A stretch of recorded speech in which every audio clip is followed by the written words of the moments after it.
And welcome back to episode 50 of the Hit the Showers podcast. I hope I changed the number. I hope I changed it. It's episode 50, even if we lying to you in the title, I promise. But as always, I am your host, Clifford Jordan Jennings. And I don't have my point man, Malcolm Chump Ass King. He off doing something. Handle your business, my brethren. But we got Pops in the building. What's happening?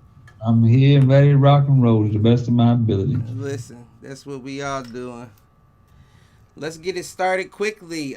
What's going on with Richard Sherman's food ass? I'm waiting to find out myself. I mean, they had this little trial. I didn't get the answer to that one, but I do know that he got arrested. The judge let him out on his own because he's been a great citizen, a nice citizen, and upstanding, and he got no trouble lately. I've also heard that he came in banging on the door. He also had an alleged rumor that he was trying to get himself killed by a cop, like shoot thing. That may be just a rumor. It's just a rumor. People are talking, so I don't really know the outcome. But there's a lot of weight on your shoulders when you think you're the man, and then all of a sudden you find out you're still a free agent. You don't know, drinking heavy, a lot of stuff on his mind. His wife is over her father's house and mother's house. It's a lot of stuff going on. I thought it was an ex. It was his current wife, or it was his ex. I don't know if it's current or not. I'm trying to figure that out. I don't know. It just said they were saying his wife, so I don't know if it's his ex-wife. From what I read, it said wife. It didn't say ex-wife, current wife, whatever. I'm just trying to. I don't know who it is. They're not giving me a lot of information to go. Did you see the video? I seen a little bit. Yeah, I seen that. They showed. I thought that was kind of humorous, but it's. He said, I thought that was kind of humorous. I did too. I'm not gonna lie, but I mean, go ahead. What was you saying? When you got somebody with, all that money they got, man, you don't know. Every time people think because you got a lot of money, you're happy, but in actuality, a lot of money can cause a lot of problems and stress. A lot of money can mess with your head. So I don't know what he's going through, but I know for him to be drinking, he ain't signed on the team yet. He got a lot of animosity going on, and ex-wife, wife, whatever it was, got something under his skin, caused him to act the fool. Yeah, you know what? And it's funny. That's funny too. And cause in the video he kept saying like, "Pull up what? Pull up what?" Like it almost made me feel like, what did she say? Did she antagonize this man to come over the house on? Cause he wouldn't keep repeating "pull up what" unless somebody said, "You won't come over here and say that," or "You won't come over." You know what I mean? Like. Yeah. But yeah. I mean, God bless him. God bless him. Maybe look at that. You gotta look at Haskins. He got to knock his tooth out. Mm-hmm. But yeah, they're not talking about the simple fact that he ain't putting his hands on her, and she hit him in the mouth and knocked his tooth out, and he still ain't hurt her. But yet you ain't saying nothing. But yet I'm hearing that it could be a rumor. He might lose. He could lose his position where he's at Pittsburgh. Oh, really? I didn't hear that. They were saying that if Pittsburgh looked at it the wrong way, it's still drama. It's still domestic. It's still domestic. That could be the case, though, because they said that they put him, he's on the injured reserve, and I didn't hear of him actually getting injured. Right. And I don't know that situation injured him enough to where he couldn't play, so that could be a way of them putting him there just to investigate. Wait out the whole situation. Right. You can't say that, because if it had been him putting his hands on her, it'd have been all through the paper, all through the ups and the downs. But people don't understand that nowadays the women of the day don't have no respect for a man. They don't treat a man as a man. They look down on a man. So therefore, they can play the mind games, they can play the games, and you know what? A man's gonna go down regardless because he is a man. Right. Right. But this man got his Even if tooth he got knocked his out. tooth knocked out, they still Yeah, he want get to his tooth check. knocked out. She hit him, he gets his tooth knocked out, and now his job's in jeopardy. Right.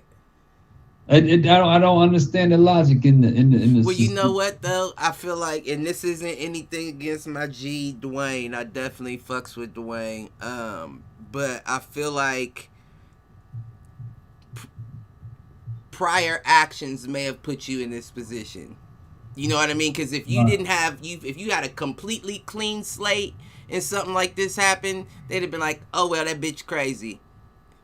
But But because you got a little, you know what I mean? You've been in some little shit. They like, well, let's see.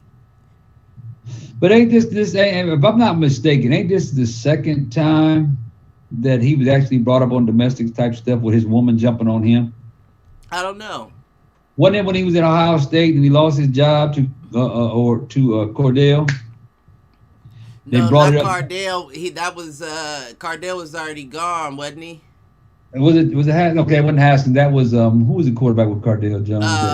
That was Barrett. This is Barrett. Okay, my fault. It was not Haskins. It was Barrett. I forgot when Barrett got injured. Remember, he got hurt his knee. His woman went off on him. The same thing. His woman went off on him and was calling him like, you lost your job and all this other stuff, making him look bad. So I got it mixed up. Both quarterbacks the same in some situations though is where the woman goes off on the man, makes the man look bad. But yet, even when you try to defend yourself by not defending yourself, you still get screwed in the man's world. Well, you know what? I mean, not to be all tough on shit, but that comes down to how you pick them. Right. It comes Exactly. down to how you pick them in the long run, because Tom Brady's wife ain't doing no shit like that. Oh no. She ain't doing nothing. He got a good one. And she make more money than him. Right. Still? Does she still?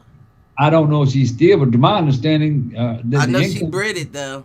I seen it in the when you do it, you look up his payroll and her payroll, like the power couples. Showing, I just seen that like earlier in the year. It showed that she made more money than he did. Listen, that comes down to how you pick them. Right? Comes down to how you pick Like the girl, the Kardashian, the young one with all the billionaires. And I don't care what basketball. Kendall. Yeah, whatever basketball player she get with, he ain't gonna make more money than she make with that makeup. Mm-hmm. And the bottom line Well, is, no, that's Kylie got the makeup. She the model. well, I know one I'm making. I'm sure she probably in on it with her, but it's Kylie's line. Yeah, I'll tell Regardless, you what. all of them breaded, but I don't care, man. That's like drugs. Them Kardashian girls is like drugs. You don't want And to they dip drag your it finger in that bag. That's what you said. It's how you pick them. You pick the wrong ones, man, and you end up getting your head split. And they very good at making you look like you the bad guy. Well, that's the way the whole System thing is sets set them up, right? Set up. So I mean, but It's shit, that what pride can we do? thing. It's that pride thing. But he did say it though. Richard Sherman said he said something about depression and his mental health. And I do think you hit the nail right on the head. I think it's a situation where that fall off is real. You know what I mean? Father Time is undefeated, and once you were at the top DB in the league, and now you're falling off to, like you said, you're still a free agent. That gets a little Nobody's scary. looking at you. He had a chance in the beginning. Everybody wanted him in the beginning, but then he wanted to play the game of trying to get more money, and he wanted to wait till after the draft was over. Well, the draft is over. Now people got their team how they wanted them, and you just don't fit the scheme anymore. Right. That's the same thing as Adrian Peterson running around here saying that he wants to play again. He wants to play another year. He still feels young. It's the training camps. He's staying. His body's in shape. He feels healthy. He ended the year in great shape. I believe him though. Yeah, I believe it too. He still looks like a beast. I still say he's a beast. I would have loved to have him as a running back, a backup running back.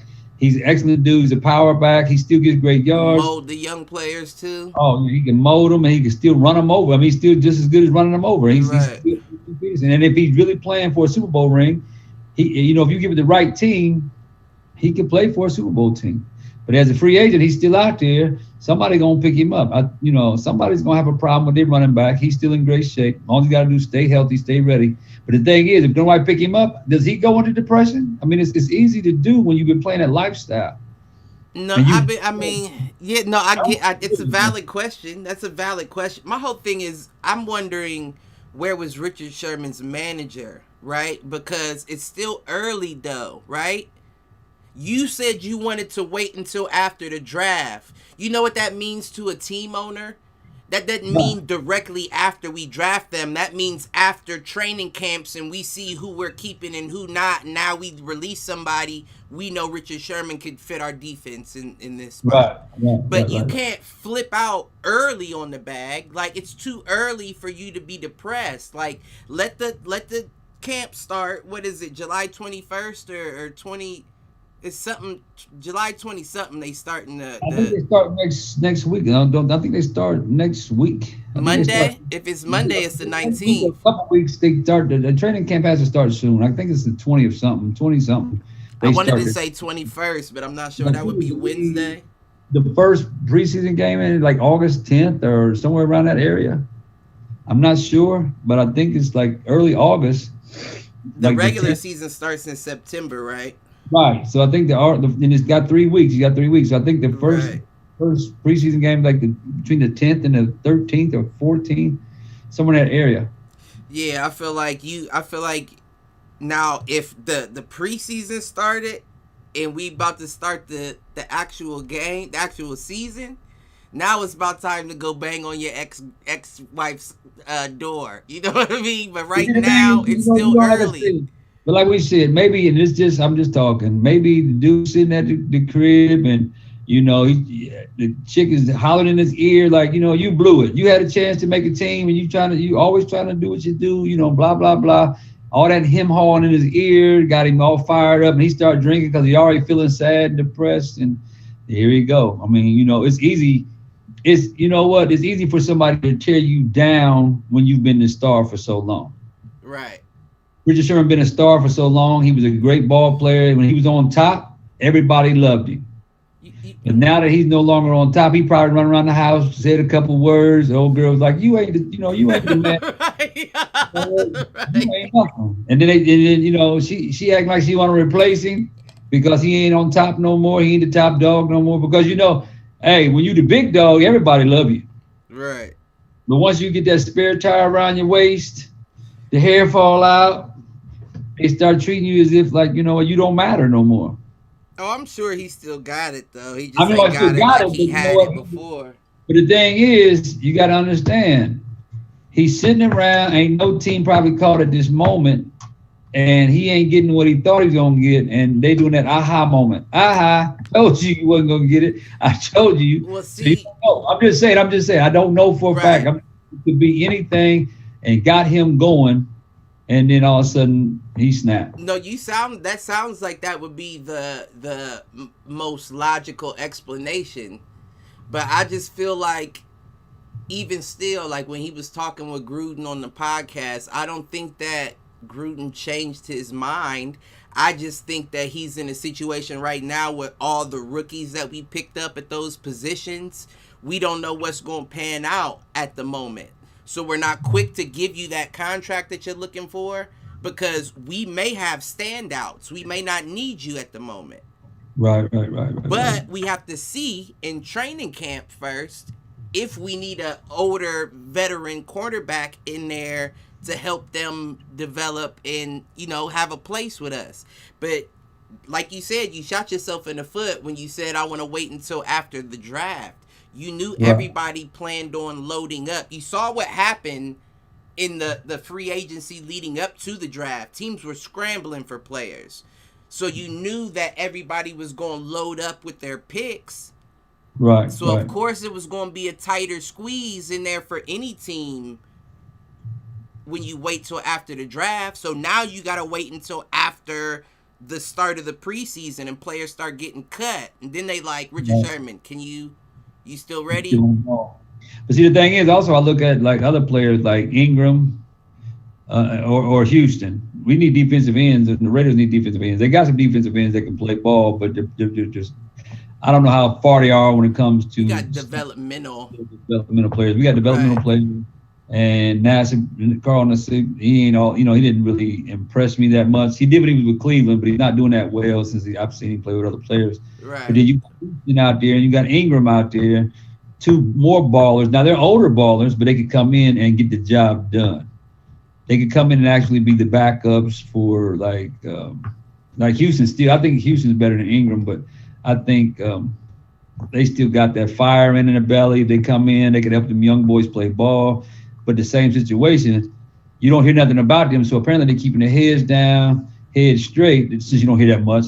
But you know what I'm saying? So I really can't say Sherman is going through it in a football standpoint. It could just be personal issues. In general, right. You just so happen that he plays football. Mm-hmm. So I ain't going to ride him too hard. But I do believe that your boy getting his tooth knocked out, man, that's a heck of a blow. Man, she hit you hard as you knocked your tooth out. Or she just caught him right in the right spot. Caught him in the right spot. Right. Man, so but I just hope he don't get any trouble to where he would lose his position. That's why I say any shower heads that's listening tonight, give us, send us in your little information and see what you think about it. Give us a question or something. So yeah. But I mean, that is a very interesting take that you had there, and I agree with you.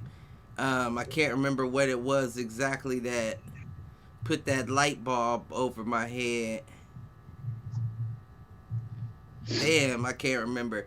But yeah, Ted Ginn, or I said Ted Ginn. That was the next thing I wanted to touch. But I meant Haskins. First of all, he got enough money for a veneer, slide a veneer up in there. Secondly, like I said, if you roll low profile enough, I don't think that you would have these issues anyway. Right. Like, don't get me wrong, I do see, and I hate to take it there, but I do see that they like to crucify black players. But if you ride low profile enough, you could be like, that's a one-off situation. Like, and she hit me. There's no issue here. You can overlook it. But when you get in trouble, I kind of put Haskins a notch above Jameis Winston. And they're both like one fuck up away from it being like, oh, we can't deal with this anymore. Right. Haskins hadn't fucked up like Winston had, but because Winston fucked up before you got there, it's almost like the little brother, like, oh no, we're not doing this again. I dealt with this before, and I'm about to fuck you up early because I don't want to have to deal with this all over again. Gotcha. So they're being harder on him, but at the same time, you ain't low profile enough. Right. But at the same time, what does that get you? Because I feel like Deshaun Watson was very low profile until this whole situation came out. Yeah, he didn't have yeah, that's just a money. I think that's a money issue, a money thing. Yeah, that may be a little different, but the money issue. And like you said, if he would have been, and I hate to say that, but if he was a different color, they might have rolled that right on out the door. Oh, you know they would have. They would have rolled that right on out the door. You know they would have. With a chance that it is what it is. But here nor there, it is what it is. Like you said, Ted Ginn Jr. announces his retirement. When it's time. I thought it could have been time prior to. Just like Larry Fitzgerald. Well, Larry Fitzgerald still trying to hang in. Well, Larry Fitzgerald, I put a couple rungs up above Ted Ginn. But he's at the point now. He's it's time to. Not getting the ring, man. It's time to just. That's tough too. On, just But I guess he can make a few more dollars. They robbed him twice with the Saints. So. Well, not robbed him like of a Super Bowl, but of the shot to go. Because he was with the Saints both those years, wasn't he? Who? You talking about Ginn? Oh yeah, he was there. When they that pass interference call. He played good ball with the Panthers. He played Yeah. ball with the Saints. He could have got a ring. Yeah, the Niners never would have got one. But no, yeah, They he's got not the that. kind of he can't even demand to play with a Super Bowl ring championship No, team. he's a damn, like he's like a Juju. Well, no, because I like, well, yeah, He's the I one think trick I'll pony. put him in the Juju's category. Just out the Juju's just starting out, but Ted Ginn just starting out too was somewhat similar. Just didn't have the same responsibility, but I feel like they're both of them are a notch below that elite level, I like think Ted B Ginn B ain't. plus B level receivers. I think Ted Ginn's his style of play is old school. Well, it was speed. Yeah, Remember, it's that's old all I used to school. say back Yeah. in college. The fastest wide receiver, and he Yeah. ran streaks. Yeah, he's an old Raider receiver. He's not a he don't fit today's modern NFL. That's why Right. he never panned out really because his style. He's a one trick pony. He's not big enough to be Randy Moss, so you can't play like Randy Moss.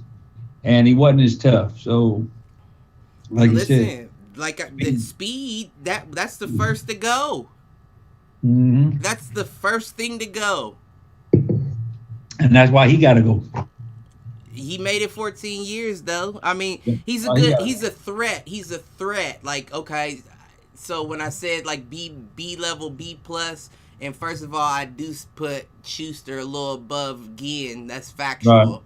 But they're they're what's the how am I trying to describe this? They're just the threat guy over the guy you want to get it to. Right. He opened up the field for you. Right, right. Like, so you put Ginn on the other Yeah. side of like a Beckham or something. You don't Yeah. want to get it to Ginn. You hoping Ginn gets Beckham a little wiggle room.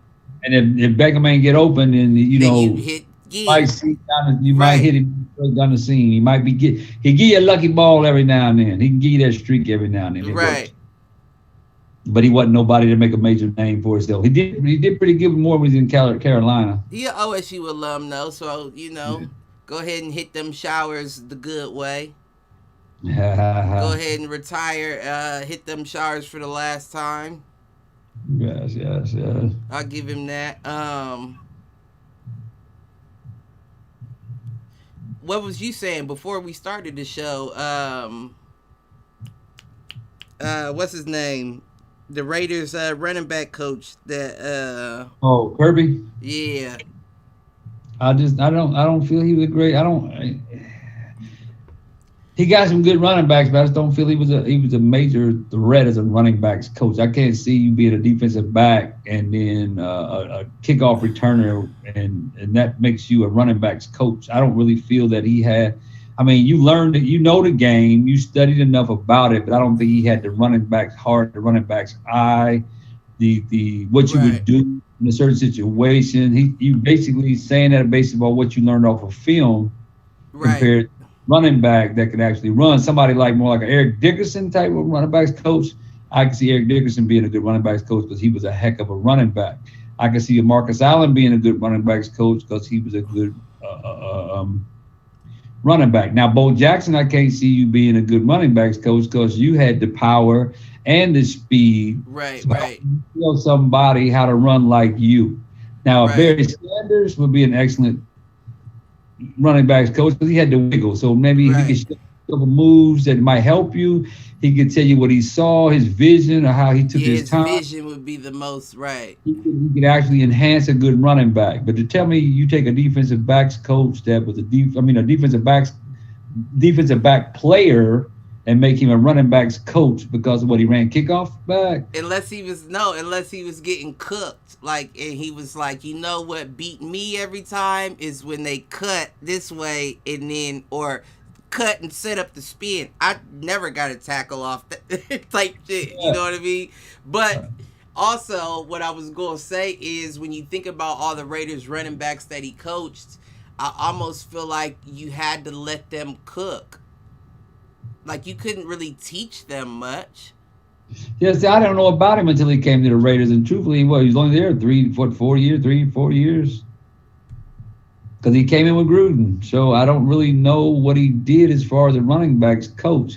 But I know when I watched the Hard Knocks with the Raiders, when I watched him with the Hard Knocks with the Raiders, I mean, he really looked like I didn't feel the, he ran around screaming and hollering on the screen, but I didn't see nothing that made him like the running backs coach. Yeah, I don't think there's nothing you could teach. Like, you know what I mean? Like there's nothing you could teach, and especially once again with the running backs that were under you, so to speak, they were already doing their thing. Right, like Jalen Richard. What did you do? Did you increase Jalen Richard? No. Because Jalen Richard was a better running back before John Gruden got there. Once John Gruden got there, Jalen Richard started falling back. Right. And Andre, what's his name, Washington? He gone altogether.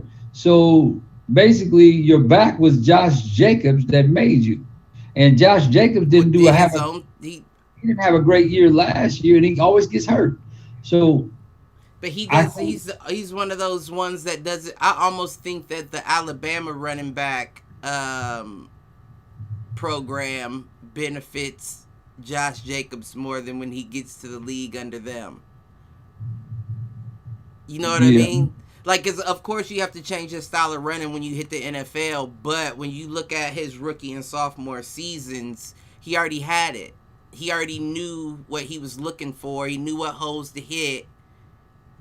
I think Josh Jacobs, like, he's good for getting you 4 yards, 4 yards. He's not a home run threat. To me, they make him sound like he's the number one back. He does get good yards because he gets a good chunk of yards. Right. He's a good back. But honestly and truthfully, I think Kenyon Drake will have a better year. That's what I was about to say. That's what you got him for, though. You got him to be your home run hitter. Right. That's why he'll have a better year because honestly, Kenyon Drake can take it through the house. Kenyon Drake can catch the ball. To me, it's going to be where they giving this game plan where Josh Jacobs, Kenyon Drake's coming in to assist Josh Jacobs. Actually, I feel like Kenyon Drake's going to move Josh Jacobs out the way. You think? Yeah. No, I don't know about that. I don't think he'll move it completely out the way, but I don't see where Josh Jacobs is going to shine above Kenyon Drake because Kenyon Drake can't take the house. I see, and I may be completely wrong, but I see them doing a lot more with Kenyon Drake than exactly. He's more of a asset. You could put him as a slot out there and throw bubble screens to him and shit. Like, and he could take it through the house. He could take it from the backfield to the house. Right. So therefore, what I'm saying is Josh Jacobs doesn't have that breakaway speed. He has that ability to hit a hole, get you 3-4 yards. If you get in his way, he'll run you over. Right. Or he can break a tackle. He's good at breaking tackles, but even though he breaks the tackles, he can't take it through the house. Right. He didn't have. Yeah, you're right. He can break the tackle and get you 4 or 5 more yards. Kenyon Drake can hit that hole and take it to the house. So my thing is, if the offensive line is blocking real well and you give them a big hole, you give Kenyon Drake a big hole, he's taking it through the house. So if he takes it to the house more often than Josh Jacobs is getting you 4 and 5 yards, you're going to just replace. But I feel like you would also have to change up somewhat of your offensive scheme if you were to replace Josh Jacobs with Kenyon Drake. But I don't see that because Kenyon Drake is the same kind of running back. They both run hard. I don't know. They can hit the hole and they can take it to they both hit the hole. They both can hit that and get them big yards. Because Kenyon Drake, if you watch his game, he will take it through the house. He can do the same type of running back. He got a start-stop. He got a side shift. He's shifty. He's not as elusive as Josh Jacobs when it comes to breaking tackles, but Josh Jacobs breaks a lot of tackles because of his bull strength. Right. But with Kenyon Drake, he can take it to the house from out the backfield running the ball, or he could take it to the house from throwing him like quick little dump ball pass. I think that's going to be it. I think that's what it is. I think that's going to be Derek Carr's security blanket. Right, but see, that's my point. You just said a Derek Carr security blanket. So if you put Josh Jacobs in, Josh Jacobs gives you 3 or 4 or 5 yards. But sometimes Josh Jacobs has a slow start and he's starting off slow. Right. If he's starting off slow and you send Kenyon Drake in and Kenyon Drake is hitting big chunks and big chunks and big chunks, it's going to be hard to go back. I mean, you will go back to Josh Jacobs. But if Josh Jacobs is not performing and Kenyon Drake every time he's on the field is hitting big chunks, it's going to be hard to keep going back to Josh Jacobs when Kenyon Drake is hitting it until Josh Jacobs comes in and hits some big runs. I just don't know who to call it up. I just can't give one over top of the other. Well, I just can't give one over top of the other. Just like when I watched Cleveland Browns and I watched them two run the ball, I have seen some games that Chubb looks like the beast. Right. I know. Yeah, right. And, and then it's kind of hard to go to your other running back when Chubb is looking like a beast. But then I've seen some games where Chubb can't really run people over, and then they go the opposite way. So that's what I'm saying. Both them backs are 1,000-yard backs. Right. So what I'm saying is both these backs can be 1,000-yard backs. But yet, I also know the element of throwing the ball, as the Derek Carr's having a rough time, he likes to throw the ball to Darren Waller because it makes him look good. Right. If Derek Carr is throwing the ball to Drake and Drake is getting him a lot of yards by throwing the ball to him, I see them calling on Drake a lot more because it's a security blanket. Because Derek Carr is king of the checkdowns. Right. So therefore, if Drake is making him look good, he's going to be rooting for Drake as well. That's all I'm saying. If it's a tough game and Jacobs ain't pulling, he can't bust through the hole sometimes. Like I've seen certain games, he really can't break through the hole. He'll hit the hole, break one. Hit the hole, break one. Hit the hole, break one. Then he stopped for the rest of the game. So that's my point. If Drake is on fire, it's going to be hard to. I'm not saying one's better than the other. I'm just saying it's up. It's to me right now. I'm a Raiders fan. It's up in the air right now. I kind of think they pulled away with some magic on getting him, and I think it's going to be a beautiful two tandem backfield. I don't know who to call who to be the best man. I can't say one's better than the other. If you say power back, I'm gonna give it to Josh. If you got to. You're gonna give it to a receiving back and finesse back, and that's the kind of game. If it's flowing, I gotta give it to Drake. My question is how this is gonna flow, because if you're playing against Kansas City and you need that finesse and you need that quick hit, them quick hitters, to get them linebackers a little off, keep them from rushing so much. You gotta stay. I will say, and I know I've said it before in the past, I will say that this is the first year that I feel like the Raiders have actually addressed their needs with draft selection and free agency. Right, exactly. Because I really think, like I said, they got a two-headed monster that can play certain teams certain ways. Against Kansas City, if they're rushing real strong, you're going to run with Drake because Drake keeps that rush. They keep that rush at bay. Right. If they're not rushing real good and Josh can do like he did last year and hit him in the mouth, you stay with Josh. You play San Diego, who got great defensive ends, you might want to go with Drake. Or the middle soft, right? You might want to go with Jacobs. So they got a two-headed monster that is kind of, depending on how the defense play, I can't give one man above the other because it depends how the defense will dictate how they play. Right. And I think if it's a soft, that's what I'm saying. Who's going to outshine who? Because, I just think they would have to if you were to put Drake in there full time, you would have to somewhat revamp that play style. Well, I think that John Gruden's pretty good at calling plays, and I think he's gonna open the playbook up. So I think like they said, he already had these plays designed for your boy they drafted, Lynn Bowden last year. Like they said, Lynn Bowden came in, the quarterback from Kentucky, Lynn Bowden. He was the quarterback from Kentucky. He was a running quarterback, and wide receiver too. He played wide receiver. They wanted him to come in and be the running back that Drake is, one of them guys that you could throw passes to and run. So John Gruden had this offense already in play. He already had the offense how he wanted to run it. Drake just got to come in and learn it. This was last year's offense. So this ain't nothing new because Drake came in. He already had these plays designed, and now that he got another year, and Drake, now he altering that play and readjusting that play. So it's going to be really interesting to watch the Raiders. I think the Raiders offense is going to be in the top 5. Does he got it, though? Does Gruden got it? I think when you watched, I watched the who was that? What's the quarterback that does the breakdowns? Uh, is it? Hasselback. I can't remember if it's Steve Young or one of them guys breaks down. One of them quarterbacks breaks down the game, and he broke Derek Carr down so sweet. And he said, as long as Derek Carr stays aggressive, they could be a Oh, I better know who team. you're talking about. Damn, I can't think of his name, but I know exactly who you're Yeah, I talking can't about. remember. I can't. It was Kurt Warner. Oh, was it? I think it was Kurt Warner, the Rams old quarterback. Okay, then that wasn't. Yeah, But the that's thing not who I. was, he showed where certain players would break wide open, and the window would be right there. And he said if Derek Carr was still aggressive and throw it right now, he would have had a lot more yards. But instead, Derek didn't pay attention to those plays because he was worried about getting hit and hit the check down. He tried to play it safe. I don't even know if that's what I don't even know if I would think that he's worried about getting hit so much as I think he questions himself. He might question himself, but I also think he's scared of getting hit. When that time he played that Kansas City game, he got hit and he started crying. And then he played in the Indianapolis game and they hurt his ankle. I Wait, think he's which Kansas City game? Because we played him twice. I know we well, beat the him. one he got sacked and he got up crying. They showed it all the time. They showed it on this. You look up Derek Carr crying and you'll see it. He's literally crying.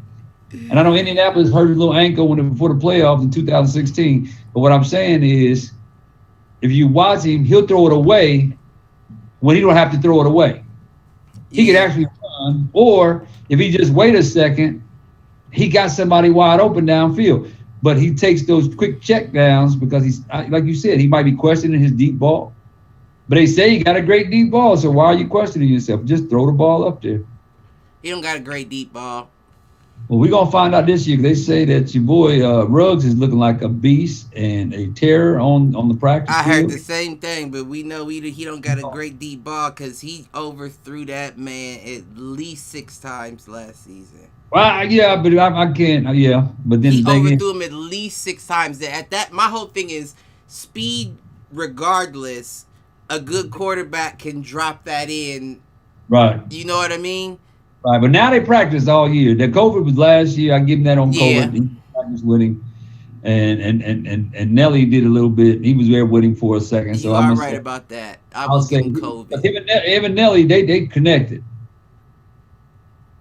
They kept running. He kept getting the deep ball. He scored a few times for him. Now he don't want the New England Patriots because he played decent over there with the Raiders. But that don't mean he's going. Nelson, I don't know if Nelson's going to do all that for. I think he'll be all right in I New think it's England. the system. On some teams, it's the system. Sometimes it's the system. Does New England have that speedster that can open Nelson up? Do they have that guy that can get him wide open? And do they have the quarterback, the offensive line that can block? They got a better offensive line. It's funny because you say Carr's the king of the checkdowns. I feel like Belichick is the king of the making a quarterback go for the check down. You know what I mean? And I Right. don't think they need a speed back on the other side when you can just pick somebody apart like that. They done picked up 2 additional tight ends. Um, So that question is how's Nelson, how Aguilar looked in that team, that offense though, because he's a deep threat receiver. right. He's good at getting wide open, but then again he got open in our division. I How think you know? he's the third option. You know Right. what? It almost makes me feel like the way Belichick coaches is, you know how like when they say a quarterback should read the field, they read it in like the sections Right. horizontally. I feel like Belichick has the quarterback read the field vertically. Okay. You know what I mean? Like this area, like the Yeah. 5 to 10 yard range, nobody's open. Go to the 20 to Right. because it just the way he runs his offense is so different than the way I see everyone else play. It just makes me feel like he's going for yardage as opposed to sections of field. Right.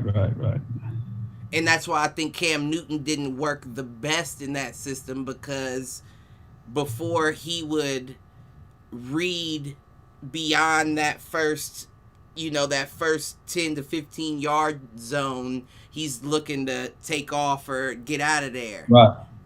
No, I we need think a quarterback that'll sit in the pocket and let it develop, because it's going to take longer for that second read to develop, since they're going for zones as opposed to sections. right. I think Cam Newton is the reverse of Derek Carr. Like I said, Derek Carr would throw the ball and not look to run. And I think Right. Cam Newton likes to look to run Uh-huh. before he throws. So he panics quickly. Like he feels that he's big enough, strong enough that hey, if you're not opening the 1-2, I'm out. But he's getting 1-2, I'm out. he's starting to be like Mr. Glass. He's getting older. He's getting feeble Can't now. take You can't take it. them hits he used to take. Exactly. You gotta adjust your game.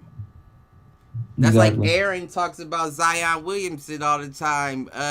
You big, heavy like that, you ain't gonna be able to jump that high and land on You them know that long. joints Yeah. for long. You better learn a jumper and a.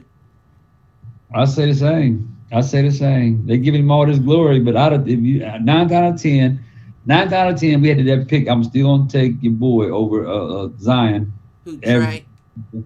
time. No, not Trey. What's his name for Memphis? Oh, Ja. Yeah, no. Ja. I take I'm Ja over tripping. every single time because Ja gonna keep getting better and better and better. Right. Where Zion gonna be, you can't bang with them boys after so many years. I don't think that you. Man, I'm hoping that he's recognizing the way the game's going, and I'm hoping his coaches are coaching him that way, because he's built for that 90s era of basketball. And I'm not saying that you can't pull that off in 2021, but you also have to be a skill forward as well. You Well, gotta be. What look you at about to your say? boy. Look at your boy. What's his name? What's his name? That just went to the Brooklyn Nets. Known for dunking all the time. Blake Griffin. Blake Griffin. Look at Blake. Yeah, Blake. Hey, he it was good. adjusted. Came in. You did it for a while. Now what? You ain't jumping like you used to jump. You ain't terrorizing like you used to terrorize. He adjusted though. Yeah. That motherfucker was like he was at one point they most efficient 3-point shooter. Now granted that was only because he was taking 3 to 4 shots a game, but he was hitting more than he was missing. Right. Right. As Right. a guy Right. that didn't even take mid ranges when he came into the league, Right. all Blake did was get rebounds and catch oops. Right. But he developed. But see, Zion has a shot too. It ain't perfection, but he has a nice shot. He does have a But shot. but my thing is, he's I just don't see him being in the league. Is like I see him being Blake and them guys later on down the road. I Man, don't when see you him. you I don't see him being a compact, big he's man. compact and he's athletic. I feel like that's a mean combination. When you can put that man on a center and know that the center isn't weighing 20 pounds closer as he is, it don't matter how tall you are. I Right. can box you out and jump above you to get this rebound. Right. Now That's add my a point. jump shot or because he has a decent dribble. Add a jump shot, a little finesse, a little step back, a little back down turnaround hook. He takes the league over. He's gonna have to. I mean, he's gonna have to get more to his arsenal, man. Because I just don't see him He doesn't being. have enough. I don't see him being the man down the line. I don't see him. I see Yeah. him fading out. I see him fading quick. I don't see him being the man for a long time. He's not. Everybody trying to think he can put it on LeBron's level. It's not. I don't see it. Yeah, you know everybody gonna hype somebody up. Yeah, I He don't is the see it. most athletic person we've seen come out since LeBron. Yes, I mean, you kind of got to give it to Ja too. But I put Ja on a different level, right? Like I put Zion with the most athletic since LeBron, and I kind of put Ja with the most athletic since Derrick Rose.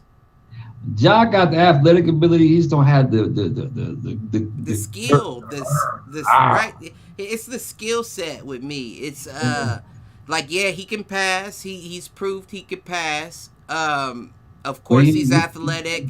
His he enough.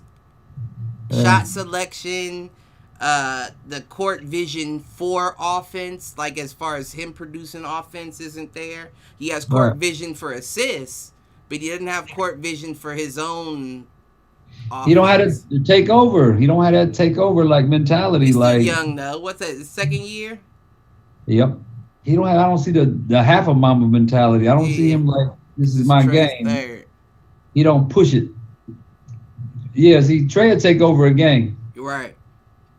Trey will take over. Trey like, this is my team. This is my game. I'm gonna carry this by myself. But Trey John, works very hard in the off season. true. Trey's in every you know how they run their own like little leagues in the summer, like Right. The he's little in camp. every one of them. Oh, you talking about the league thing? Okay. Like yeah, like he runs his own little summer league and then he joins like the other pro players. He's in everything on the off season. Right. So, but he's a dog though. Let's see. I just want to see Ja do the same thing. I would love to see Ja turn out like a. I don't think we will ever see another Derrick Rose in the league. Like another rookie that comes out really like he came out like LeBron came out, but as a point guard and was running his team. Right.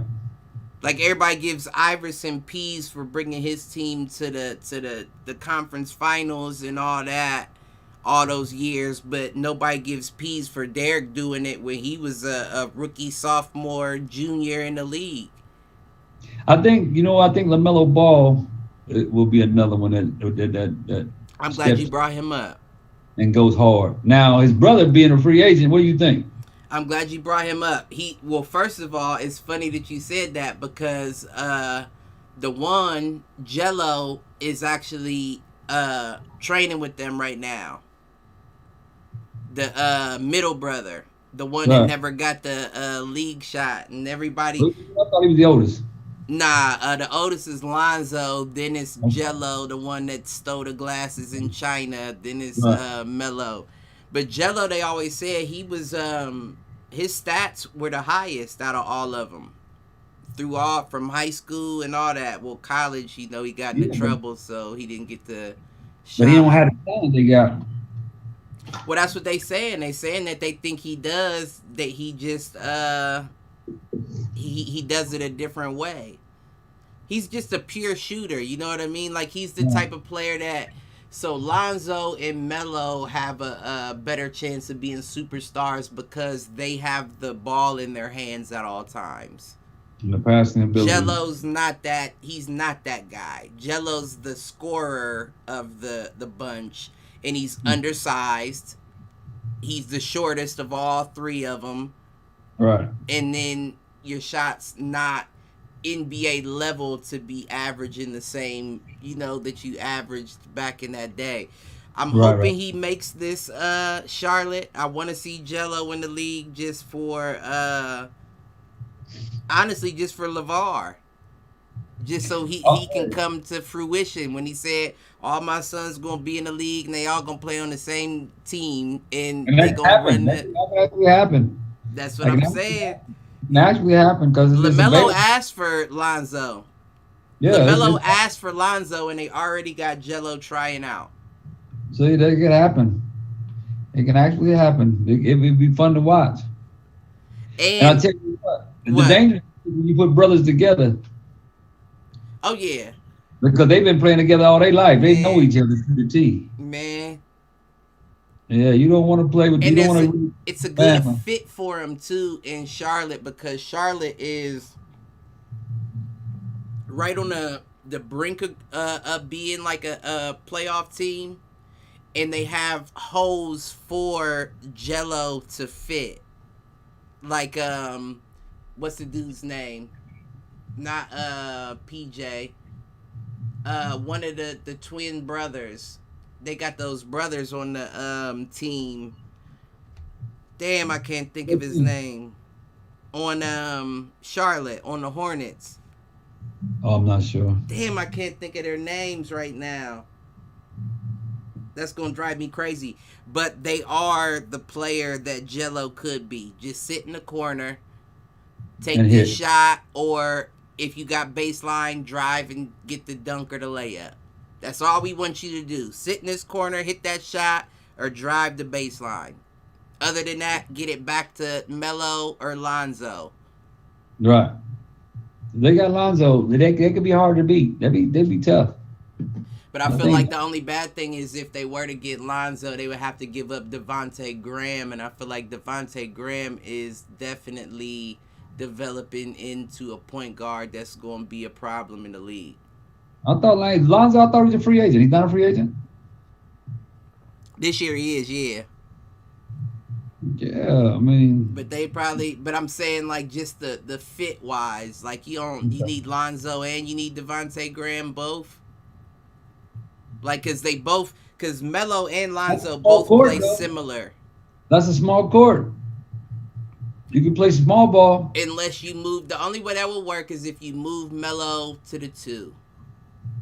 Because I feel like he could be a better two than Lonzo could. and he would be a better two than Lonzo. Right. You would have He's to have definitely Lonzo better. play the point and then keep Devontae Graham for the bench, move Melo to the two. But now that you watch the NBA most of the time now, you don't know who bringing the ball up the court. Right. Right. You are So right about technically that. now you just have a position anyway. You just like whoever gets the ball, let's go. I think it would be a running team. I guess I just didn't picture Lonzo and Melo on the court at the same time. Yeah, it'd be a running team. They can run all day. Whoever got the ball, you know they're going. Let's go. It probably worked though. It probably would It work. worked beautiful. I think it worked beautiful. They've been playing all their lives together. So they Right. already know how to play with one another. It ain't like they come and learning how. It's like since childhood days, they've been playing ball together. Right. All three. So they know how to play together. Basically, you just got to get the other people to line up with them. Right. But are they good enough, right? Like, are them playing ball together for their whole life good enough to where you would want the other players on the team to line up with them? I would Yeah. more so want Lonzo to fall in line. I'd want him to fall in line, but it's still him bringing the ball up and LaMelo bringing the ball up. If you get everybody else to play, you know what you want to see that is? You know what you're looking at when you see them together? It's Dwayne and LeBron. You think? Yep. 'Cause LeBron brought the ball up, and anytime Dwayne brought the ball up, and they alley-oop city. They was alley-oop city. Well, what I will say is I know how they say LeBron got the best court vision in the league. I will say I second that to Lonzo, and LaMelo's not too far behind. Right. I was say they both got great vision. I Both will can say keep- that. So can you imagine either one of them coming down the ball? You don't know who's gonna have the ball. And the fact they've been playing together all their lives make them even more dangerous because they know how they coming off of each screens. They know how they right. court vision. They know it all. They know how to play together. That would be a very dangerous squad It would be a dangerous, dangerous squad. because they're And- already dangerous. Oh shit! I think you cut out. I can't hear you, Pop. Pop, Uh-oh, you who's back? that? Oh, I fell out. Yeah, Okay, you did. I seen that now. There we go. What was you saying? I was saying they would be more dangerous putting them together. You know, all their lives they've been playing ball together. You know, everybody else, all you got to do is just click. Basically, all you got to do is just go. They're That's practicing. a lot. That's a lot to ask. Like, perfect example is the USA team. Look at all the players on the USA team currently. You got Kevin Durant. You got Jason Tatum. You got damn, why am I blanking? Damian Lillard. Yeah. You got all these players that are excellent, and you getting beat by Nigeria and Australia and You just said it. Every player you name is a leader on their team. right. So who's taking a step backwards? You're right too, because I don't think that Melo or Lonzo either consider themselves Leader. the guy of the team. Right. If anybody would, not Melo selfish would, but players. I don't think Melo has that ego right now either, because he's not They're not really selfish good enough. players. I mean, like I said, they've been playing together all their lives. They're not selfish to each other. They know how to play. And if you think about the situation, Lonzo has been the one of the Good enough, three. yeah. They always talk about Lonzo being the best of the three, but then all of a sudden now Melo coming along, and LeVar said Melo was better than all of them, but at the time Lonzo had always been the leader, so LaMelo knows how to take the back seat to his brother. Right. But then again, well, could he do the other way? Could Melo? Could it be the other way around? You know what I mean? Because now Lonzo's going to have to take the back seat to. But you know, Lonzo has some humbling experiences. Think about where he came from. He came from the Lakers where he got pushed down. He came over there to, where he went over there with the board. So, because he was supposed to be the man, and Brandon Ingram brought the ball up more than he did. Touche. So, yeah, he can take a back seat. He's already done it. And but on top of that, to your little brother, though. That's different. But right now, where's his name at? His name ain't out there no more. They don't even talk about Lonzo no more. Right. Lonzo's happy to get on a team to have fun. It's kind of funny, right? Because Ben Simmons did the same thing. And now he fading out. So you see, he's shying away to the point he getting soft. Right. Now he's scary. When you could be the real Giannis, you could be the real Giannis in the league because you have the technical ability and the size. Big as dunk on everybody. You just go dunk like Giannis. Just start dunking. Just dunk. Okay, well, hey, I ain't the greatest of shooters, but you can't stop me from dunking on you. Right. And I know how to pass this ball out. Pass it out. Dunk on everybody, man. Just do your thing. Improve your strength. Improve your strength. Shaq couldn't shoot free throws either. Improve your strength. But listen, I think Ben Simmons got a triple jointed wrist, and I don't think he can control which joint it falls into. It might go this way one time, that way the next. Like his wrist just he got a lot of joints in that motherfucker. Hey, if I was Ben, I'd say put me out of power forward, let me dunk. I block shots, and I can pass the ball out. I don't think he liked that though. I think he liked being the point more than the power forward. But if you get your name embarrassed and they making you look bad, sometimes you gotta take a different role. Tebow wanted to be quarterback. What was he doing? Playing tight end. Right. They said Cleveland looking at him. I pray to God we don't get Ben Simmons. I think Ben is nice. They just needed somebody to coach. I pray to God we don't get Ben Simmons. Now, I think that he can turn it around, not in Cleveland. Not here, he can't. The Lakers. I take with the Lakers. I think he'd be good with LeBron. I think LeBron will coach him up. Well, I think the Lakers would be a good fit for him. I think, no, because LeBron right now needs points while he steps off the bench. And you don't want Ben out there because Ben might give you 8 assists, but he might end with 3 points. Yeah, but Anthony Davis is out there, so he can. If he's healthy. Yeah, if healthy Anthony Davis, he can. They looking at Dame right now. I think the best fit for Ben. Dame would be nice. I think the best fit for Ben at the moment is Golden State. And Golden State said they interested in him. I think that would be the best fit because then you can take a little bit off of Steph and let Steph run around those screens like he does, and Ben will get it to him. You got Clay coming back. And he got height. And he's on the defensive team every year.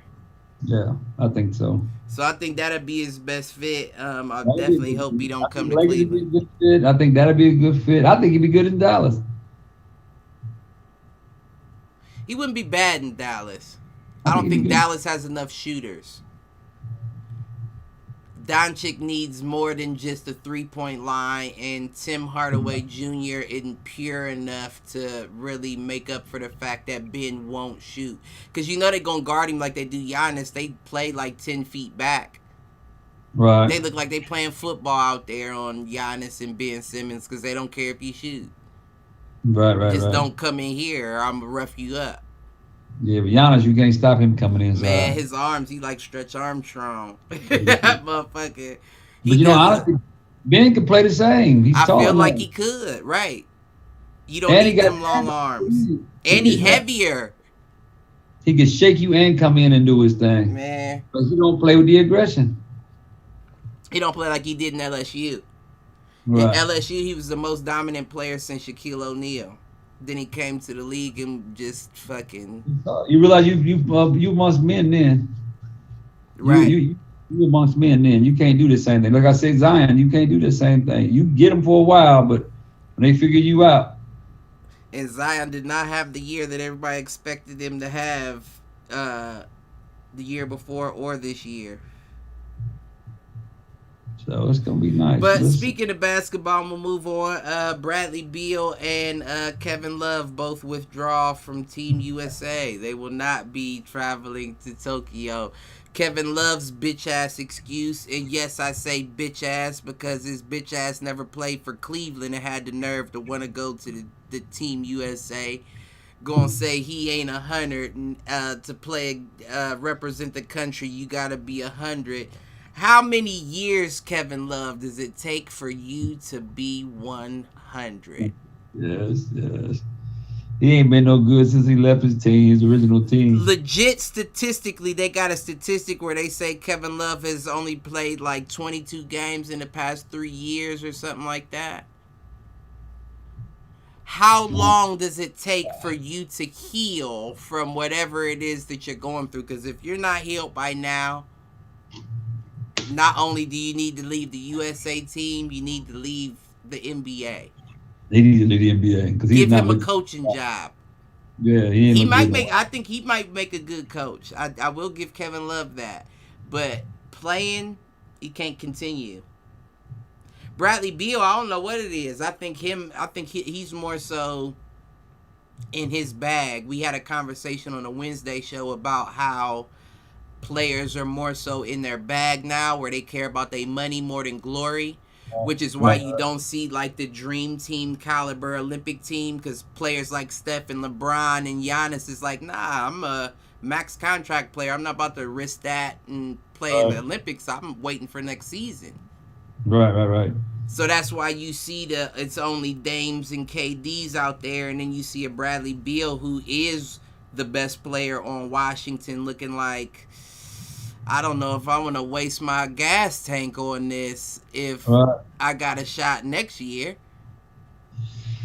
Yeah, but I don't know, man. I just think, well, like you said, the finals are still going on. You got players that could go for them play, but then again, Well, yeah, we still getting Devin Booker, Chris Middleton, Drew Holiday. I think that's it. Those yeah, are the but only then, players. where Giannis going? Giannis ain't he one of them top tiers. He like, I'm not playing in y'all's USA team. I'm resting up for next year. Would he play for? Would he play for the United States? That's a good question. He probably played for Greece, Yeah, that's what I'm Greece saying. or Would, Nigeria. all right, who would he play for? He was born in Nigeria. He moved to Greece when he was a teenager. That's what I'm saying. So who would he play for? He lived out there with no money and the homeless and everything. But who would he play for? That's a good question. He couldn't play for Greece. Greece wouldn't make sense. The question is, does he have dual? He would have to have dual citizenship because you lived in Nigeria till you were a teenager. So he'd probably play for Nigeria, and that would put them. Nice. I think they would have a shot at gold if Giannis was on Nigeria. Yeah. Because right now, I think Australia is getting gold this year. I don't And think he- USA is going to click in time to beat a team like Australia. They're playing His team brother. ball. His Who? brother ain't that great. Oh, but his and brother, Costas. You right. He has 3. yeah, the one on his team, the oldest one. But no, I think the third one's in He's not that good. overseas. Yeah, he's not in the NBA. He's overseas. I thought he's playing on team. I thought I seen him. He's with him. I Okay, think no, you're right. You're right. So they got 3 in the league. The Costas is on the Lakers. Then they got one on same team with his brother. No, that's Costas. Giannis and Costas are on the same team. And then I think there's one on the Lakers. Right, there's one on the Lakers. Yeah, and then they got one that plays overseas. There's a total of 5 brothers. Oh, I didn't know that. Yeah, it's a total of 5, but I think only 4 of them play basketball and the one stayed with soccer. Because that's what they played before they played basketball, was soccer. Yeah. That's actually what I heard why they moved to Greece was for soccer. And Giannis took up basketball while he was there. Yeah, it took off. It's going to be, hey, I don't think we But looked at. Yeah, I don't see USA getting the gold this year. I don't think so. Still waiting to see what Spain looks like. Spain always comes with a decent team, but And like Aaron said, France usually comes pretty nice as well. But Stable. France, I feel like France lost all their players. They don't got Tony Parker no more. They don't got all they really got is Rudy Gobert and Nicholas Batum at the moment. So I don't know if France is gonna make noise like that. I think Australia's gonna win it. Yeah. And it's ironic because Kyrie Irving, when he first came in the league, I think it was like Yeah. his second year. He said his dream was to beat the USA in the Olympics, playing for Australia, and this would be his year to do it. And he got hurt with the Nets. And if he did do it, like if he was good enough to be like, I'm gonna play with Australia, they'd be like, your bitch ass just got hurt in the finals, and you want or in the playoffs, and you want to leave us to risk getting hurt over there. Yeah. KD would be like, I'm out. I'm out. I'm going to the Phoenix Suns. They won. I'm going with them. I'm going with the Milwaukee Bucks. Other than that, we'll touch on some fight shit and we'll wrap it up. Conor McGregor. That's rough. Did you see that? I heard him talking trash. I ain't heard nothing else after that. You didn't see him break it. He broke his leg. I seen him broke his leg, yeah. And he said that he'd given it 6 months of training and he'd be back on his feet and he'd be back and he's not done. Well, see, here's the thing: is they said that that's very common. They said that what they think it could be is a stress fracture that he said he thinks he suffered it before the fight. Yeah, the clean break. I mean, the clean. Right, and he said that of course, especially when you sparring in UFC is different from sparring in boxing. Of course, people are throwing leg kicks and all that. Right, so the harder you train, the more susceptible you are to having those little stress fractures and shit. So when it comes to the real time, when y'all take them shin pads off, and somebody curls a leg kick around your shin. Did he hit his elbow? I thought he hit his elbow. They said he hit his elbow, but what I think it was when he kicked at him and dude lifted his leg up and tried to he checked the kick, but he tried to move it backwards, and it was like his leg hit right on shin, like shin to shin, and you could see it bend a little bit. And you even see Dustin Poirier point down at his leg yeah. And he said in an interview after the fight, he was like, I knew it was broke right then. That's why I pointed at it saying, yep, that's broken. And he stepped back and it was over. But you see the money that was passed off, man, Conor blew his paycheck. Conor blew him. But I think this time he has the upper hand. I think this time he gets to call all the money shots because he's the 2-time winner. Well, that's only you mean Dustin. Yeah. Yeah, Dustin. Yeah, that's if Dustin wants to give him another shot. Conor said he wants to go into a fourth, and I honestly think that I think he deserves it. Yeah.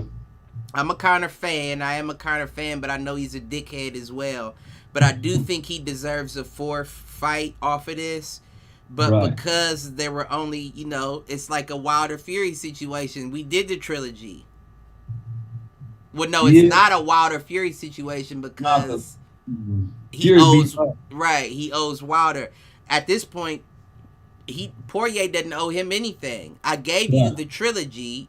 You lost it. Right. But I give it to him for more money, just to show you that, that's a payday. I want the payday. And this time, I'm going to show everybody that it was, I don't care about your foot or nothing, dude. You can't beat me.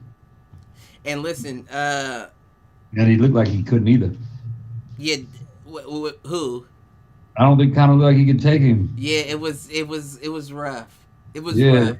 Conor still had the hand. I think what fucked Conor up is switching over to boxing. You can't take your mind off of that. You know what I mean? And as we've talked about in the past, it's different timing. It's different distance. It's different. Everything is different about boxing than MMA. So to be switching back and forth and you're dealing with an elite fighter like Dustin Poirier, that's all he's thinking about is MMA. You're thinking about money grabs here. If I can go to boxing and fight Manny Pacquiao. So let me train just in case I get a shot. Meanwhile, he's in the gym sprawling and doing jiu-jitsu, and you're worried about footwork for a boxing ring. Right. And you're training for two different fighters at one time, so of course you're gonna get stress fractures and bullshit. That's what happens. You're overworking yourself. Exactly. Exactly. But we'll see if he gives it to him. I think I would like to see it, but we'll see. I don't think he deserves it. And Connor was giving him like gun signs after the fight, like say he was gonna kill him. Like he was like, and Dustin was like, "That's just disgusting. It has no room in the sport. I don't know why he would feel that way." I said, "Connor is a fucking mobster." All right, he's nuts. But your boys talking trash too. The Paul boys, they still Oh trying to get yeah. in. Oh yeah. Still at it. I don't understand the purpose. You know what though? They backing it up though, but yet they're not really calling out the top dogs. But At yeah, the end of the day, though, what I will say is Jake said Connor had to win this to get the fight. Jake's gonna take the fight regardless because Connor's worth money. Exactly. Now, stress fracture or not, at that point, I'm putting my money on Connor.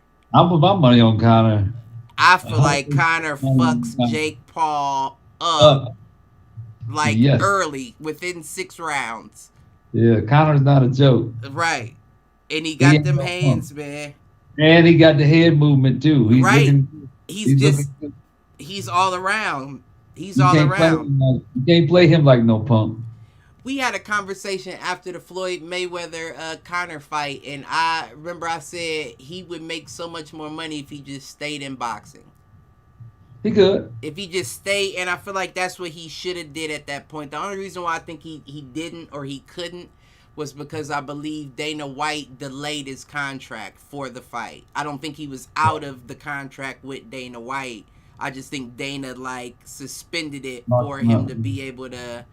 But if he was smart, and now look at him, he got a broken leg. If he was smart, he would have just stayed in there fighting like low to high level fighters to build his resume up like Jake Paul's doing, but the right way. Right. You know what I mean? Because he did show that he had some skill in that Floyd Mayweather fight. And he had footwork. Right. Yeah. But then he tried to go, and the kicks he should have just kept. Yeah. He went a little overboard. Just should have stayed with what was working. But then again, Poirier looks fast too. It was. Man, that's my guy too.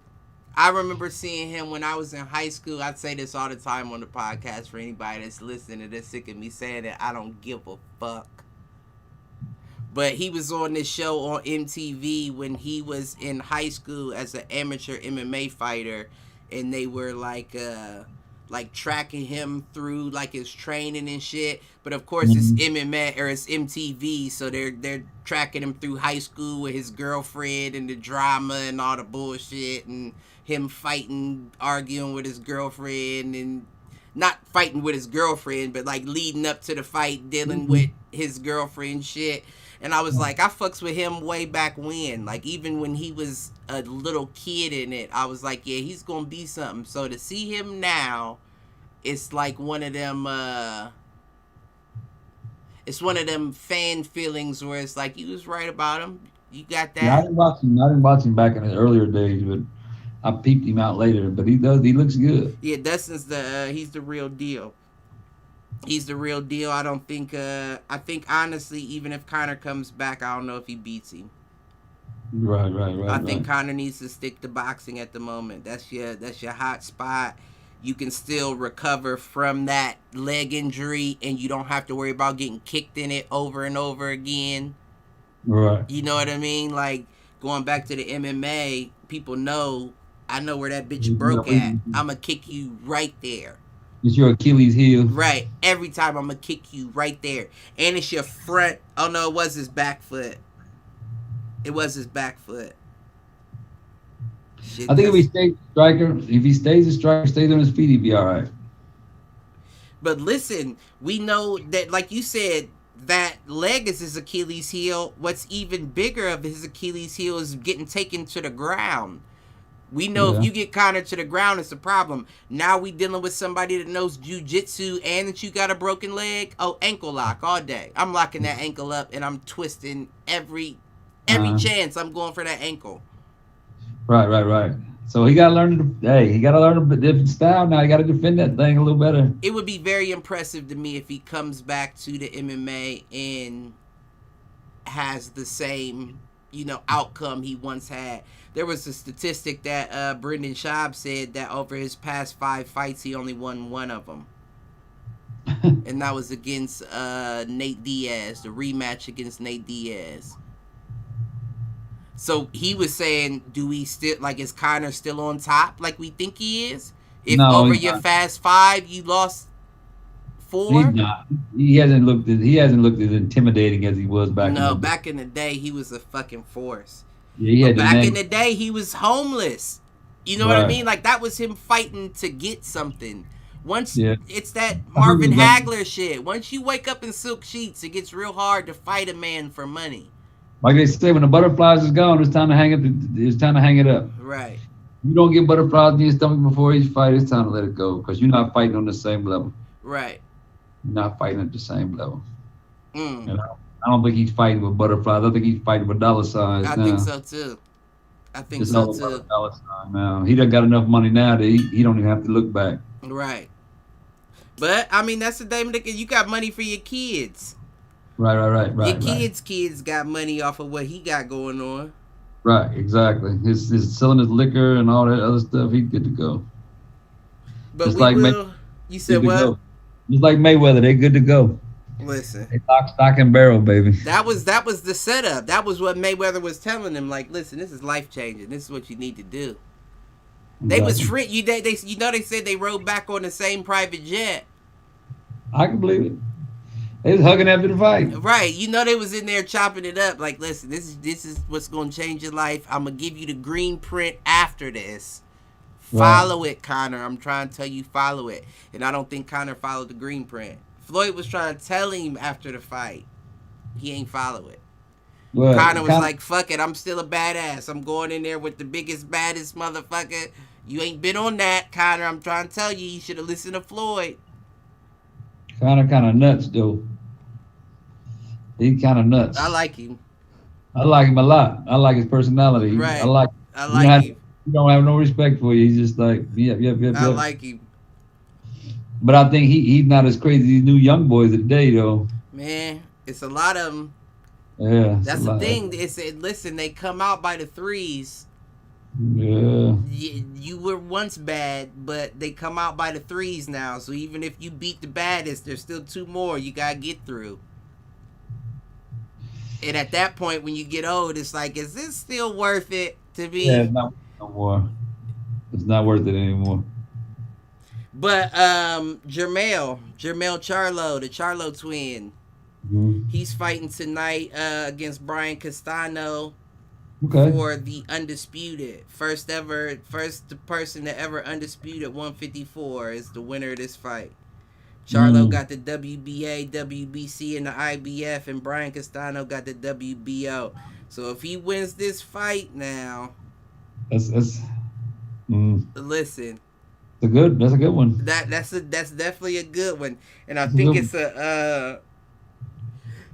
I won't say by no means a gimme fight, but I do think it's set up for him to be able to take that belt. Of course, Jermell got he 34-1 with 18 KOs. That one fight was, I think he lost to Tony Harrison, if I'm not mistaken. And I'm not sure. Castano is 17-0 with 12 KOs. He's something as well, but I kind of feel like it's just, unless he shocks the world, they were just setting it up for Charlo to be able to get the belts. Yeah, but you never can count. That's the problem. When you fighting somebody who is nice itself, I mean, you can't count them out, even though you're trying to overlook them. Just you might think that your style matches well with them until you get in the ring with them. Right. You never know. You think you do until like Mike Tyson said, everybody got a game plan to get hit in the mouth. Listen. And I like both Charlos, I really do, and I do feel like your boy Canelo is ducking Jamal. I do feel like that, honestly, but they both got holes in their game. They both got holes in their game. They are great fighters, but I see holes in both of their games um, that need to be improved, especially going against the Canelo Alvarez. But the only reason why I say Canelo Alvarez is ducking him because Jamal Charlo called Canelo out at I think they were both at 147 at one point, and he called him out. And Canelo moved up to 154. Jamel Charlo won a belt at 154, called him out again. Canelo moved up to 160. So Charlo moved up to 160, got another belt, called him out again. They just recently offered Canelo a 3-fight deal with Caleb Plant, Jamal Charlo, and David Benavidez. And Canelo turned it down and said that he only wants the Caleb Plant fight. Because that fight's the undisputed fight, but you're still avoiding Charlo, though. Everybody's been waiting on that fight, and we haven't gotten it. That's why that whole rumor came out where they said, is Canelo Alvarez avoiding slick black fighters? Because you notice he don't fight them. Yeah, I was gonna say though, one thing about it that bad about that though is when you sometimes, man, when you call a man out enough and he might be scared, you might be making a monster though. Yeah, no, I got Canelo in that fight. Yeah, even if they make that fight, I got Canelo beating Jamal Charlo. He's fighting scared, man. That's what I said. If you got butterflies, man, make you come out. He gonna train harder. He gonna be prepared better. You never know what you might. That Caleb Plant, though, I know you might not be hella familiar with him. That is a bad white boy, man. He's like the Jason Williams of boxing. Okay. He is a bad white boy, man. I think if anybody has a shot to give Canelo problems, it's Caleb Plant. Fuck the Charlos, all that. Caleb Plant is the one that's gonna give Canelo problems. And they're saying that this fight's supposed to happen around the end of the year. I think they said November. Okay. I think they said November. Well, what is it that I don't know. What is it he's seeing him that he wants him? Why would he want him? Because he got the last belt. Because that would be Canelo's never. I don't think he's ever undisputed a weight class before. He's never gotten all 4 belts in one weight class, and I think this would be the one he has to go for. Right. Go for it. Okay, I got you now. That's why everybody's been asking for it, and that's why Al Heyman was like, "I'll give you 3." You know what I mean? I'll give you 3 for the 1, but Canelo's too big for that. He Mayweather now, so he's like, no, I'll take the 1 or I won't take nothing at all. Yeah, he can make that call, but he's starting to slip a little. He's not as, I don't know. He don't have that fire. I'm saying some people lose that fire. You don't think? I still think he looks good, but I just don't think he's not as hungry as he was. I think this is his what's the word that I'm looking for? This is his like the fireworks. This is his grand finale, right? Like, because Canelo went over a couple years where he only fought twice a year. Now the man's fighting like 3-4 times a year, and he's calling out all the people that he feels is left on his list. His bucket list. Which is why everybody's like, well, what about Charlo? Why ain't you fighting him? And you going after everybody else, moving weight classes and shit. Right. I do feel like he can't end his career without fighting him one time. He has to fight him once. Otherwise, it just looks bad. It looks bad on his career. Right. And I don't think, and as much as I love the Charlo twins, I do not think he's good enough for you to avoid him like that. Well, yeah, you can say the same thing about Mayweather in the end. He started. Right. He started upper echelon. He retired because he knew that it was going to be hella fights coming at you, and they want to know why you don't want to fight him. It's funny you say that. Sean Porter, you know who Sean Porter is, the dude with the little braids that come out of Ohio? He said it the best. I've never heard somebody say it better than him. People were asking him if he would fight Jerron Boots Ennis, and he was like, nah. And they were like, why? And he was like, yeah. He was like, you don't think he's good? He was like, yeah, no, he's great. He said those are the young, hungry fighters that the old fighters like me avoid. Like, he has to prove himself before he gets to somebody like me.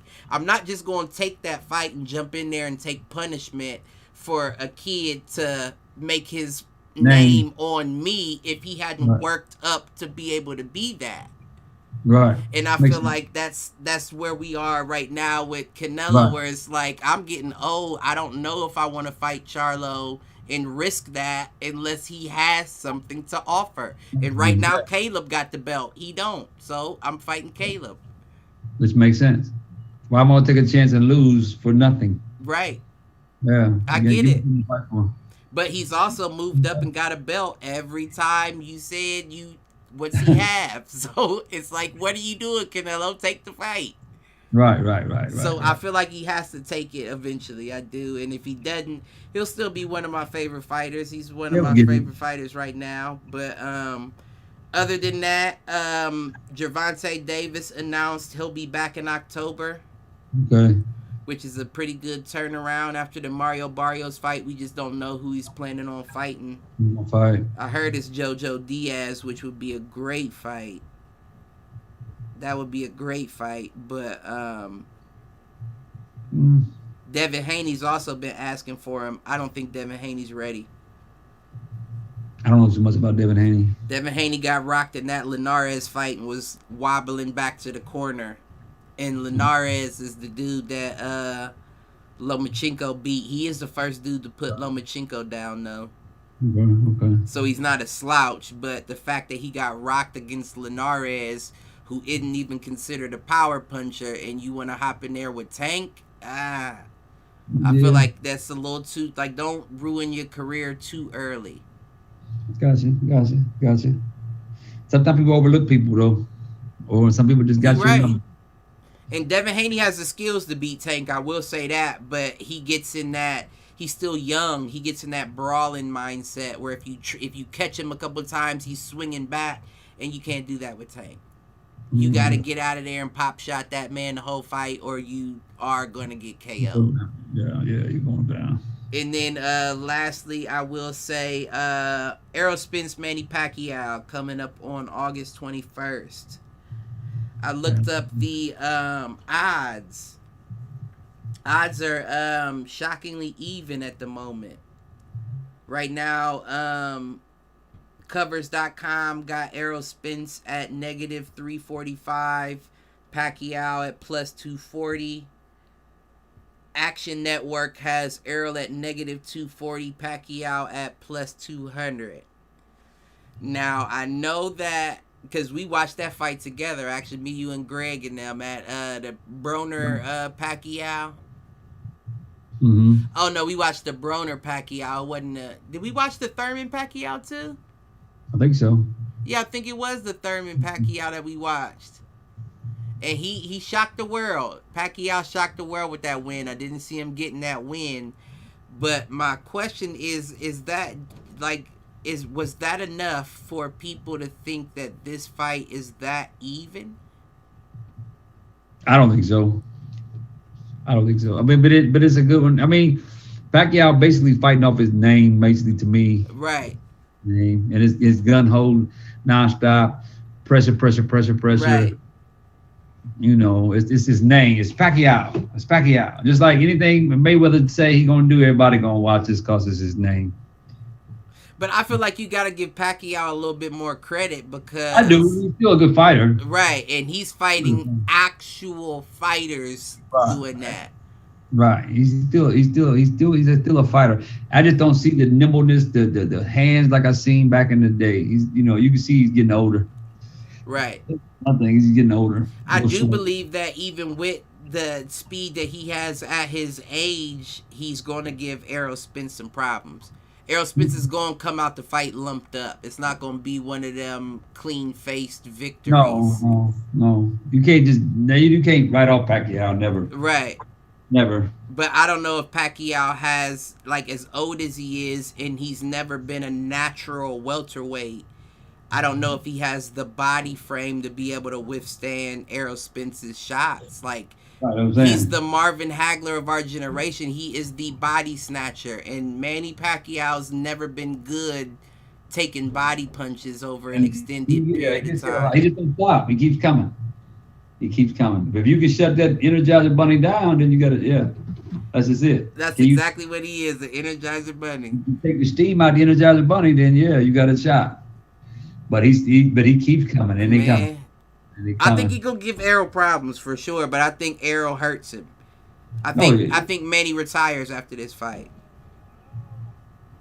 Yeah, I don't think know. he fights again. I honestly don't think he fights again. I think this is the fight that breaks him, where he's like, I'm too old for this shit. This is the Lethal Weapon fight. He's Murtaugh. I'm too old for this shit. I'm out. Let me go be the president of the Philippines. You said what? If this is a battle to the end, I think he'll want one more. You think? I think if he goes hard. You think he'll want one more fight or one more with Errol?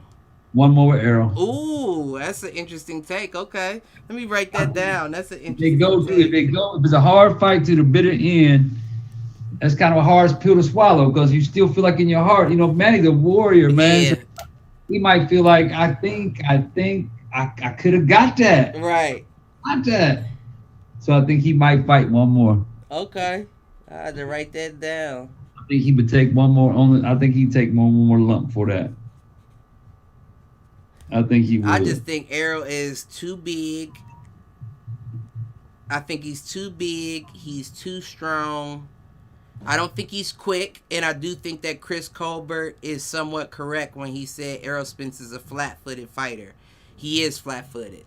Right. He was not lying, and Errol Spence got mad and started sending tweets back at him. Chris Colbert's just telling you what he sees. Right. And I see the same thing. I do believe Errol Spence is a very flat-footed fighter, and you're not going to be able to be that with Manny Pacquiao. No. You got to be on your toes because he comes in quickly and aggressively. Right. So, I mean, you could be right with that. I had to write that down. I think you could be right with that, though. I never thought about that. He's a non-stopper, man. So I'm thinking if you don't bust him up bad and you give him a little bit of life, man, he feel like he can pull it out. I want the rematch. But you know what, though? And this is just me thinking off my head. There was at one point where they tried to compare Mikey Garcia to Manny Pacquiao. Okay. I would have never done that, but I could see from like volume punching why you would. But they're still completely different. Different. But when you look at how Errol Spence pitched that shutout against Mikey Garcia, like he fought a boxing fight and you didn't win one round. I couldn't imagine if he has enough intelligence to mix the two up with Manny. That might be a problem for him. Manny's a go ahead. He puts his head down and comes. Manny ain't trying to be. That might be a problem. That might be a problem with Spence. Right, that's what I'm saying. Manny don't want to be pretty. Manny coming at you. He's but coming. You don't want to bounce into one of them Spence's throwing. Right, I'm just saying, Manny, he knows to come. He keeps coming. Spence has a similar knockout percentage to Tank. I think there's only been 3 fights that that Errol Spence did knock dude out in. Okay. I think he's like, what is this? Damn, I can't think of his record off top, but I think it's like 26-0. No, that's Tank's. His got to be like 23 or something and 0 with like 20 knockouts or 21 knockouts. I'm not sure on the records. It's pretty. I mean, I can't. Don't quote me on that either, but I know it's pretty close. So when you're thinking about a guy that cuts weight to get down to 147 and he's cutting from like 180, 190. Mm-hmm. And then you think about Pacquiao's little ass. Now, I know Pacquiao has put on weight over the years, but that's also build-up weight. I'm building up to that. Whenever you take off weight, you lose a little extra. You lose. Oh, no, you're right. You lose power. You're not used to the power. But think about that rehydration. But you're quicker, but yet, yeah. I'm sure. Listen, And I don't think that Manny Pacquiao invoked any sort of rehydration clause. I'm sure when Errol Spence rehydrates, he's getting at least 9 pounds back on his frame. Okay. I guarantee you he's at least getting up to 156. Yeah. Just because I'm cutting from 185 to 147 and then I get a night to rehydrate, yeah, he's coming back at Right. least at Right. 156. Right. Right. And Right. I Right. don't think Manny's going to stay right around at that 147 range. I think a couple of his fights he's weighed in at 146.5, like he couldn't even get to the 147. Okay. So that's another, I don't know. But I don't know. I don't. My whole point of bringing it up is I don't know if the odds should be that close. No. Love Manny Pacquiao. Love him to death. One of the best fighters that ever graced the ring. But Right. but that close, like that's pretty close with a young monster. True. It's gonna be good. It's gonna be I good. wonder if that, I don't know enough about gambling, and we'll wrap it up after this, but I don't know enough about gambling to know, like, are they fucking the odds up on purpose, kind of? Well, Like, because it's such a 50-50 fight that they don't want to make a big payout, so they're bringing it closer together so nobody can put 100 down and get 1,500 back off the fight. you gotta shake the odds up just a little bit so people don't really throw too much of their money at it. You gotta keep them guessing. Right, They don't want to lose themselves because if it's too obvious, everybody's going to win. right, right, right. You gotta try to figure it out to where it balances out on both parties, and we got a chance to you losing as well. You don't want to. That's why they make the odds a little like, yeah. So it's got to be the odds got to be in there. You got to remember the house always wins. We got to check the odds back on the 19th, like 2 days before the fight, to see what they really offering. Right. Because the house always wins. Right. So they're not gonna just throw money. If they just gave money away, then there wouldn't be no casinos and no betting, no gambling. Period. Right, right. So basically, it's So where it's we the- at. It's the 21st is a fight, so we gonna check the odds on the Wednesday show. That would be the 18th, 17th. I think that's the 7th. We gonna check the odds on August 17th. Cause that is interesting. I want to know. I think I got a feeling that they are manipulating some. So if the odds jump to where it's a hella bigger gap on August 17th, then we know they was getting the casuals with these bets. Mm-hmm. You know what I mean? They were bringing the casuals money in off this. Okay. Cause that looks a little too close. Like, don't get me wrong. I'll bet on Manny if the odds look more like what I think the odds should look like. Right. But right now, it doesn't make sense to bet on Manny because even if I bet 100, I get 340 back in total. I don't know what it is. It's plus 240. So if I bet 100, I win 240 back. Okay. Yeah, it's not enough. Why not bet on? I much rather put the 240 up on Arrow and get the 100 than bet 100 and hope I get 240 back. Okay. Whatever. But to wrap us up, of course, the hit the showers. But beforehand, what's my question gonna be?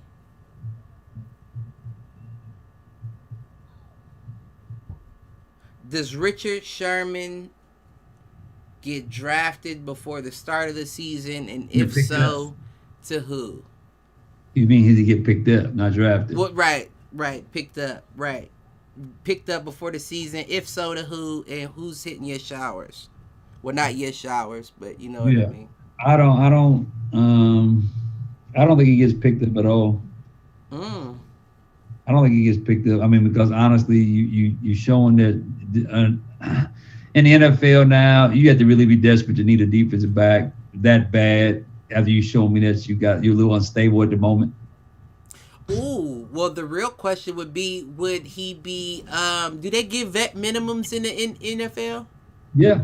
Would he be willing to receive a vet minimum is the That's real my point. question. He already showing you that he ain't rap tight right now, and a lot of stuff is going on in his mind. So, um, I don't, I don't know, man. Yeah, that's tough. I don't know. I I don't think know. if anybody would pick him up, it'd be the Raiders. I don't think they need him. I think he can. I don't think they need him. Well, let me rephrase. I don't think they need him when it comes down to talent on a team. I think they could use him when it comes down to molding talent on a team.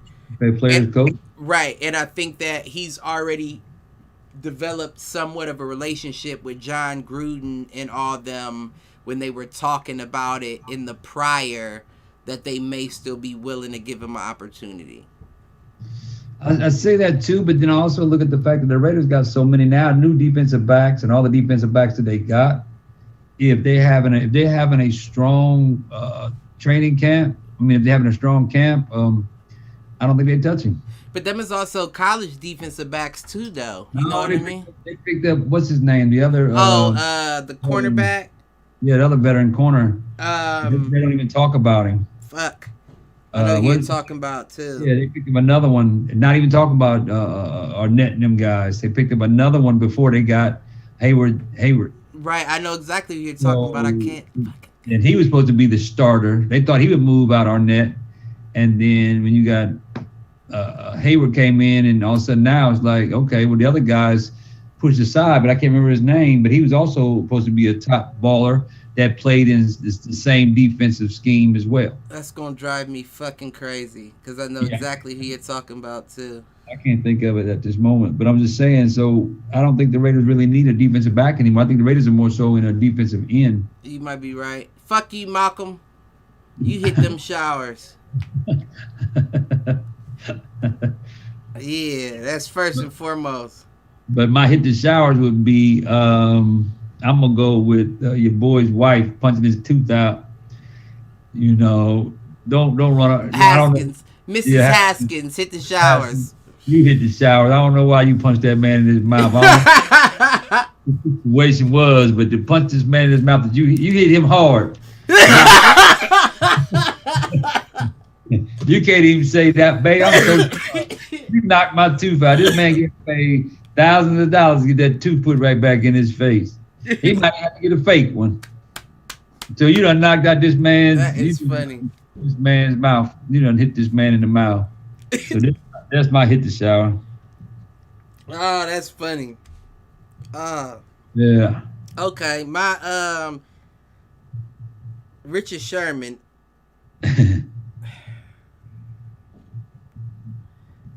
All I'm saying is I hope your number is only 2 and not 12. I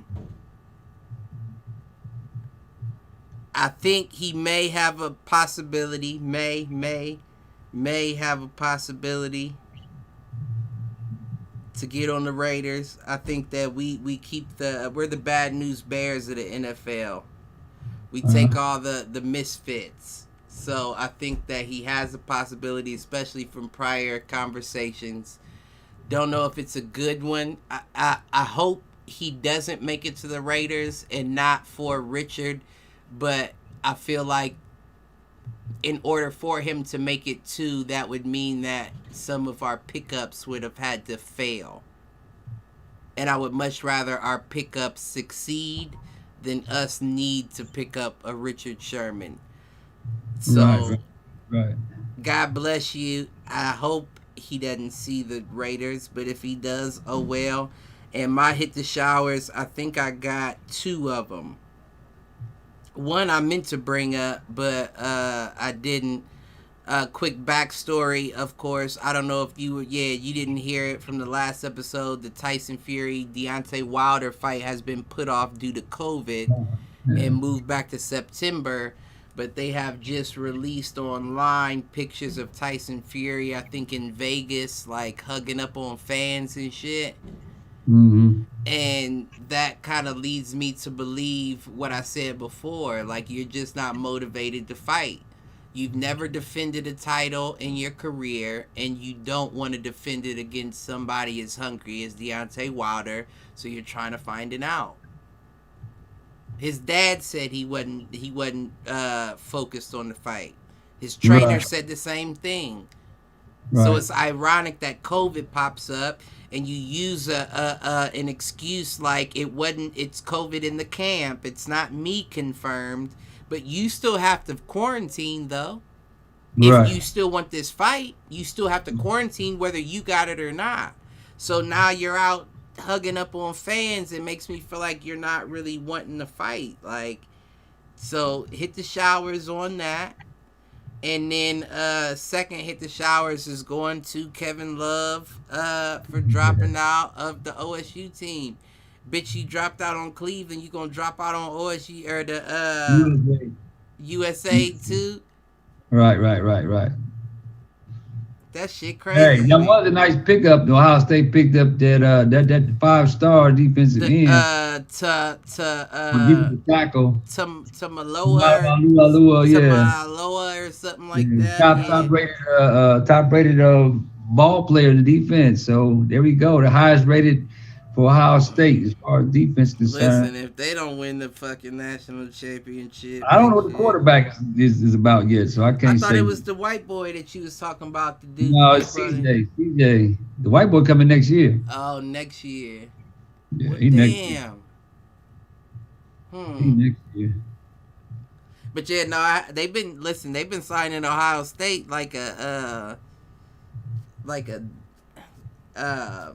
the Yeah, declaration. They've been putting their names on that paper because 100%. everybody been loading up on that. It's gonna be a very interesting season. Last season I wasn't that interested to see Ohio State too much. I Right. tuned in time to time, but it's it's been it's been far from a time where you remember back in the day, especially when we was in Oakland Park and all that. We used to do the Ohio State parties and grill out and all Right, that. Like you right, had a reason to wanna. I haven't felt that in a while, so hopefully this right. year brings that back. I think it's there this year. They look good. I don't. I just got to find out what quarterback. They got some decent quarterbacks, and that CJ supposed to be tough, and Miller supposed to be tough. They got some decent quarterbacks that came out. Problem is, let's see what they do, how they do, what they That's the do. question, and what the Mhm. coaching staff does with the talent that they have. Right. That's another question. But shit, OHIO, baby, that's all I know. You got anything to take us out, Pops? I ain't got nothing. Just say, hey, if y'all listening, y'all should ask more questions and keep us going, help us get better. Listen, that's on me. I gotta do a better job of getting this out there. So I got some things in the works. But as always, this has been Hit the Showers, presented to you by the Foolproof Entertainment Network. To all my shower heads out there, we love you. I love you, Pops. Love Uh, you. be good or be good at it, ladies and gentlemen. We'll catch you next time. All right, peace. Oh, I'm tripping. Look at me tripping. What happened? Fucking up the church's money is what happened. There it go. Let's go. Take us out, goddamn. What is going on? My computer froze or something? Oh, don't do me.